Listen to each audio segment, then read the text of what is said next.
दिनांक 17 फरवरी को हम सभी प्रयागराज के लिए निकल पड़े थे और 18 की सुबह हम वहाँ स्टेशन पर पहुँचे। भीड़ तो थी लेकिन सभी काफ़ी डिसिप्लिन में थे और सभी लोग अपने गंतव्य की तरफ बढ़ रहे थे। उन सभी के साथ चलने का एक अलग ही मज़ा था। सभी लोग एक ही दिशा में जा रहे थे, एक ही तरफ। तुम हमको बड़े अच्छे से लेकर आए यहाँ पे। अब ये बताओ कि तुम्हारे को क्या लग रहा है, आज का दिन पहले से बिजी है या थोड़ा सा ठीक-ठाक? आज थोड़ा सा ठीक-ठाक, भीड़ आज कम है। और आज है तारीख 18।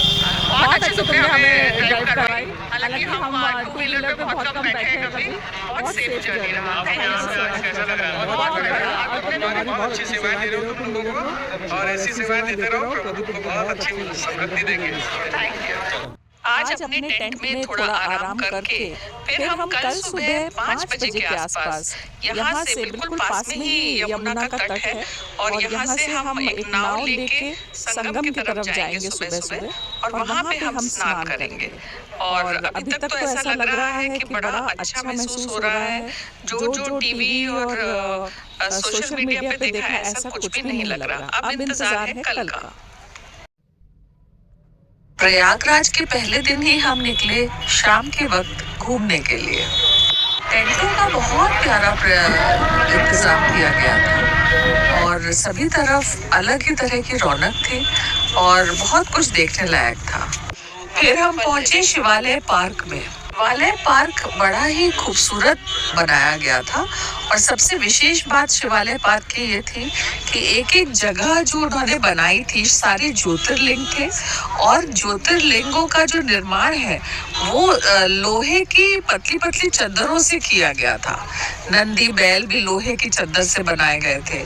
हर चीज यहाँ पे जो भी बिल्डिंग्स आपको यहाँ दिख रही हैं वो सब लोहे की चद्दर जोड़ जोड़ के बनाया गया था। लोहे का इतना नेचुरल कलर इतना खूबसूरत था और ऊपर से इसमें गोल्डन कलर की लाइटिंग। तो आप ये देखिए कि काला सा रंग लोहे का, काला तो नहीं कहना चाहिए पर थोड़ा तांबई कलर और गोल्डन कलर रोशनी का बहुत ही खूबसूरत एहसास दिला रहा था। हम लोग भी बहुत ज्योतिर्लिंगों के दर्शन करके आए हुए थे लेकिन ये वाले ज्योतिर्लिंग तो ऐसा लग रहा था जैसे वही ज्योतिर्लिंग का एक छोटा मिनिएचर फॉर्म हो। सोचा था पता नहीं कब बनाया होगा लेकिन जब पूछा तो पता चला कि 6-7 महीने पहले ही, महाकुंभ के पहले ही इसका निर्माण हुआ था।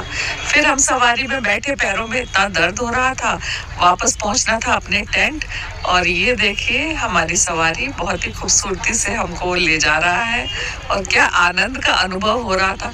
थकान के बाद आप किसी ऐसी गाड़ी में बैठे तो बस मजा ही आ जाता है। बहुत ही अच्छे से यहाँ के जो लोकल प्रयागराज के लोग हैं ऐसा लग रहा था सिर्फ सेवा करने के लिए हमारे लिए भेजे गए।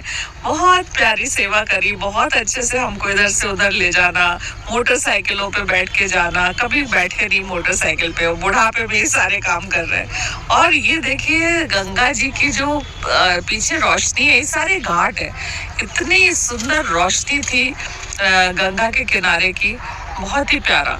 और पूरी ये रोड्स भी पूरे लोहे के लंबे लंबे वो डाले हुए हैं बनाने के लिए, बहुत सुंदर एहसास था। महाकुंभ, इस बार का महाकुंभ कुछ अलग ही था। इतना कुछ सुन रखा था, 144 साल के बाद दोबारा आने का था, तब तक तो हम जिंदा रहेंगे नहीं। सोचा इस बार महाकुंभ में संगम पे स्नान तो करना ही है। संगम मतलब यमुना, गंगा और सरस्वती, तीनों नदियां यहाँ प्रयागराज में मिलती है।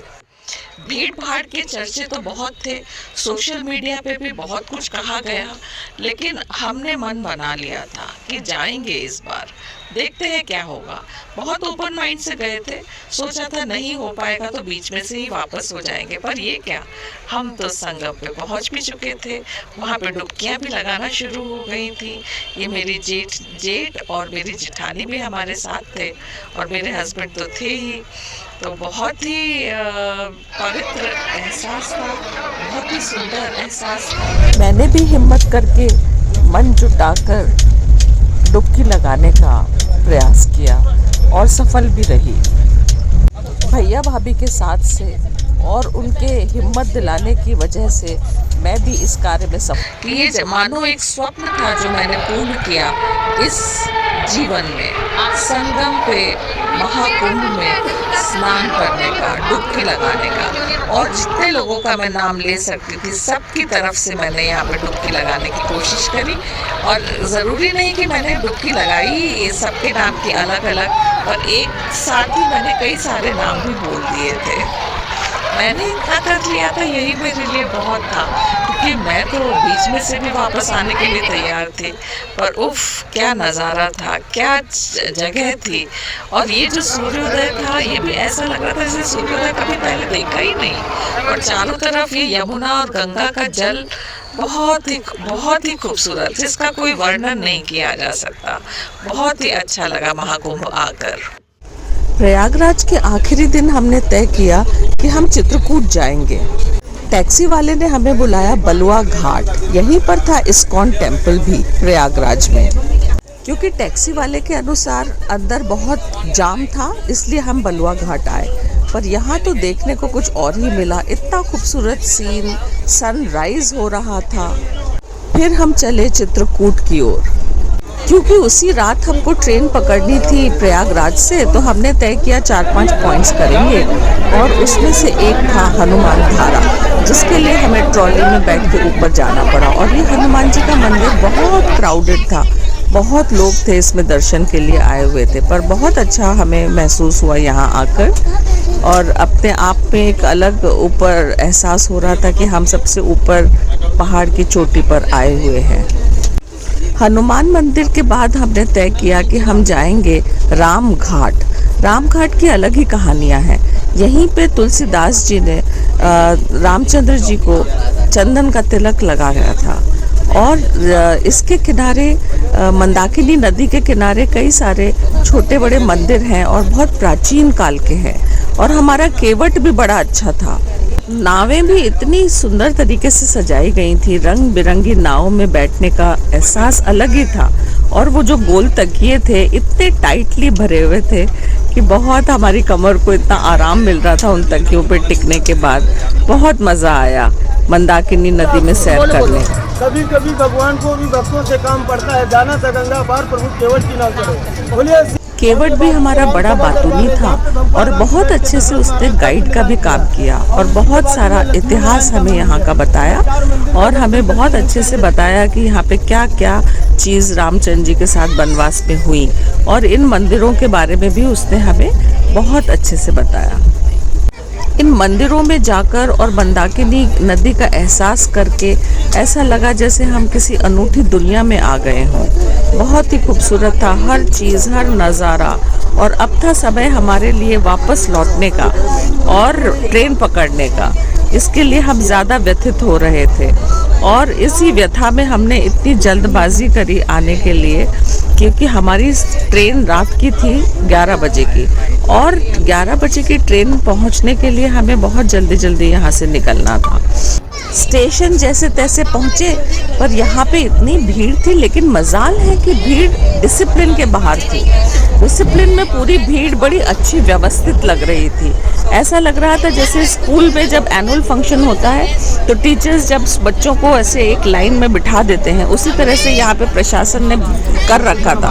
बहुत अच्छा इंतज़ाम था, कैसे किसको कब चढ़ना है सबको पता था। ट्रेन आ रही थी, पुलिस वाले उसमें सबको लाइन से भेज रहे थे।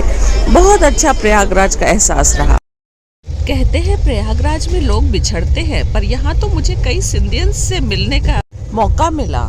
अरुण भगत सर और रजत कयान, संजय मिश्रा सर, जो यहाँ पे लोकायुक्त हैं, उनसे नहीं मिलने का मलाल ज़रूर दिल में रहा। संजय सर ने ही हमारा रुकने का इंतज़ाम किया था, और उन्हीं की वजह से मैं प्रयागराज आने का प्रोग्राम बना पाई। Thank you so much Sanjay sir.